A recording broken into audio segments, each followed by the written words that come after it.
Hey, so just like a heads up, I did this Eater Exarch run and recorded about a month ago.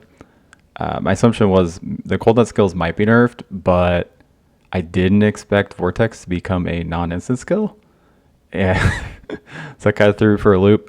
Most of this build's damage was from, and I mean, obviously even more so now, is from Wintertide brand, so it is probably affected less than like a normal cold dot build.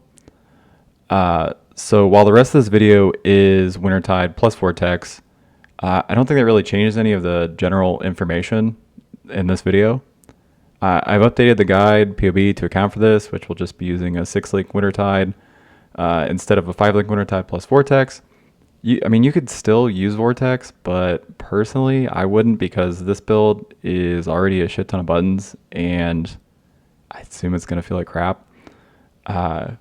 Cold Dot, like especially on a champ, is already a somewhat low DPS build, so losing the damage from Vortex is really not ideal. I think we lose about 20% of damage, my original PoE. Granted, this build is using none of the power from the league, and it's, budget SSF gear, so it should be fine. Mapping feels like pretty much the same, but I do know you lose a little bit of that quality of life from left click Vortex and some actual damage. But yeah, so back to the normal scheduled program. Oh hey, this is another 3.23 League Start guide, and this time it is a Wintertide brand champ. Last league I league started Armageddon brand traps, and I'm starting to become a bit of a brand champ main, I guess. But thankfully though, I don't think this build is going to be patched out by the 4th day of the league like brand traps was. I'm not even mad. Not bitter about it at all still. Anyways, sorry this recording is of the Poop Man fight and not Eater Worlds or Searing Exarch. I somehow lost that footage, but I have everything else. This is what I got. On the build, I've always really liked Wintertide brand, but it's always been an awkward space of it needs a lot of cast speed to be functional, and the other cold dot skills don't, so it kind of makes it hard to use them all in tandem, or makes it not really make a lot of sense to use Wintertide brand at all. That's where, enter Champ, my boy. He gets 25% attack cast speed from Adrenaline, and he scales Aura Effect really well. Like my current PoE has about 100% Aura Effect, so it's 50% attack and cast speed out of haste. That means that this champ build has 95% increased attack speed and 75% increased cast speed. I meant to say 95% attack speed, 75% increased cast speed. So that means that he can support Wintertide brand without really any other commitment, and you just need Rune-Biter.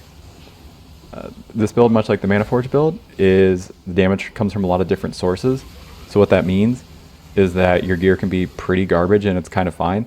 Perfect example, in this fight, I have a Grinning Fetish that is chain belt recipeed for increased spell damage and crafted resistance on it. And it was totally fine, clearly.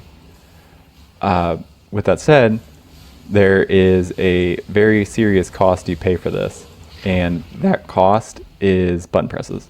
So if you notice, when I start this fight, I pop my Adrenaline, I then click my Blessing, I then left click my Vortex, right click Wintertide brand 3 times, Frostbite, then Frost Bomb, and then I click Focus to Cold Snap and Creeping Frost the boss. So that is a lot of buttons, and if you are somebody who does not like a lot of button presses, I would heavily recommend you not play this build. Eventually that gets solved because you can get things like exposure on your gloves or the cold mastery. You can put your curses in a trigger weapon, frost bomb in there too. You can put creeping frost and cold snap in a trigger helmet like I have in this, and then all of a sudden you're back down to very minimal button presses again, and then the build's fine. But early on, especially in SSF, that is not going to be the case. You are going to have a very big APM DPS rotation. So if that's not for you, then this build is not for you. Now into leveling. It's going to be Caustic Arrow into Toxic Rain level 12 plus Ballista Toxic Rain for single target. In Act 3 we're going to complete the library to get all the Cold Dot gems, Frostbite, and Despair to help with our bow single target. And then around in Act 6 we can actually fully switch to Cold Dot since we have enough respec points and enough damage gems in the tree for Cold Dot to actually feel pretty decent. And honestly, it's going to be pretty much that just until, I guess, just for the rest of it, honestly.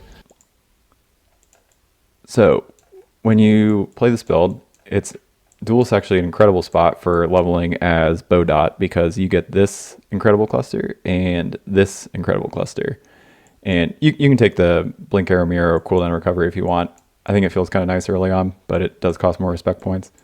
And then you just come up through here, just take live suppression, generic DoT, and then right around here is when you should be like level 45-ish, and this is about when you'll be in Act 6. And you can do the full respec, at least the cold DoT. So that means you're going to cut out all the bow nodes, and you're just going to replace them with this DoT cluster, some life here, and then this DoT cluster. And then as you can see, that's just going to be, nothing really changes here. You're just going to continue on to just pass through here. I usually skip this stuff early. And you're going to come over, grab all the brand stuff, and then race down towards Runebinder kind of before you do anything else. Hell, you can cut through here to get here first if you want to switch to Wintertide brand as soon as possible. Personally, I definitely do. This is one version of the tree. I have a other version that comes up directly to Runebinder this way. This one's slightly more defensive. You get a ton of duration on your guard skill, which is a nice benefit of this version of the tree. Is your Molten Shell like lasts like almost 8 seconds by default, I think, and you have a little bit more life and a little bit more regen. The downside is you lose all the extra brands, which makes it feel a little bit worse.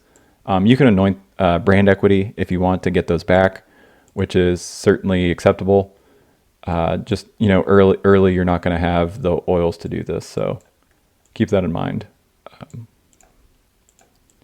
I will say, regardless of what you do, the first thing you should do when you are leveling is like around late Act 3, early Act 4, get first strike, last to fall, and then pick up Corrupting Fever from Act 2 and Life Tap from Act 1, and potentially Second Wind and Hypothermia from Seosa in the library, because you will want to be proccing adrenaline like every 20 seconds. It'll make you feel incredibly fast.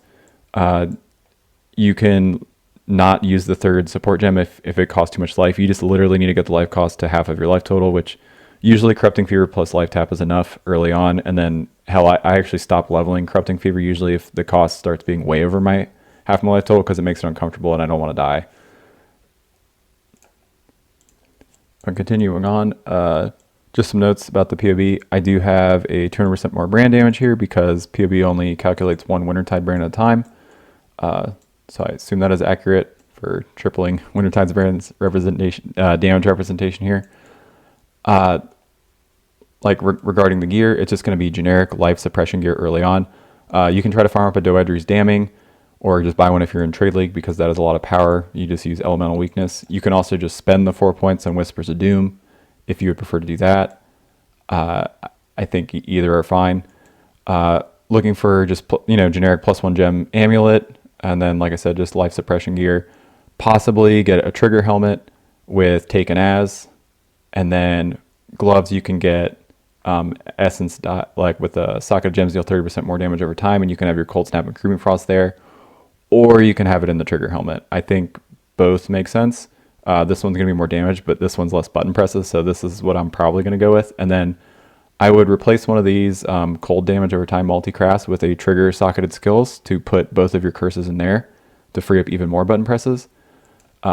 Speaking of the weapons, these are incredibly easy to make. What you do is you create a Templar, and you get you get him to Line Eyes Watch, take off his Driftwood Scepter, put it in your stash, delete the character, redo that, put a second scepter in there, delete the character.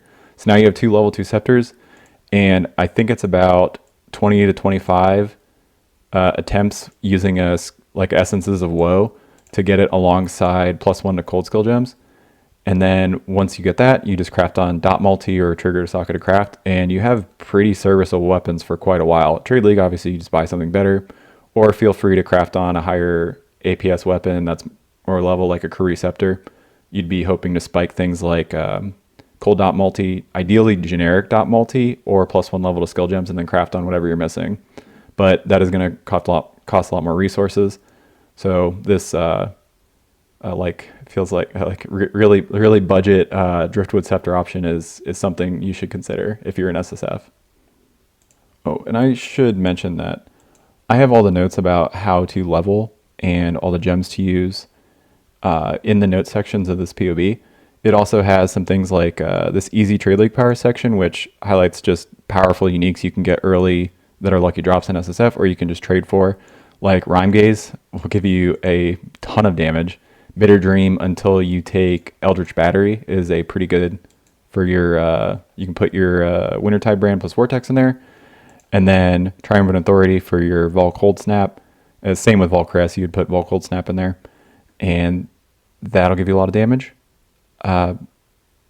Otherwise, things to note about this build is much like the button presses are very serious, so is the socket pressure. So anything you can use like this or Triumphant Authority in particular to free up socket pressure is going to be huge because it'll let you move things like your Corrupting Fever Adrenaline swap to your main link, so you don't have to do that because it does get pretty annoying.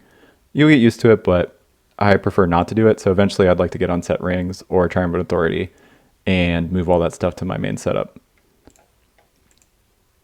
Final thing to note about this build is it is not going to ever really be a very high DPS build. That is just kind of the case with Cold Dot in general. But what you do get is a very cozy bosser and a pretty smooth mapper. So just keep that in mind. In this video, like in the description, you will see this POB that I'm going through here that has all the leveling and all the notes. And then I will also be including my practice run that I did with the champ from the video, if you want to see the bad gear that I was using to kill bosses in that and complete my maps. But thanks for watching. See you guys later.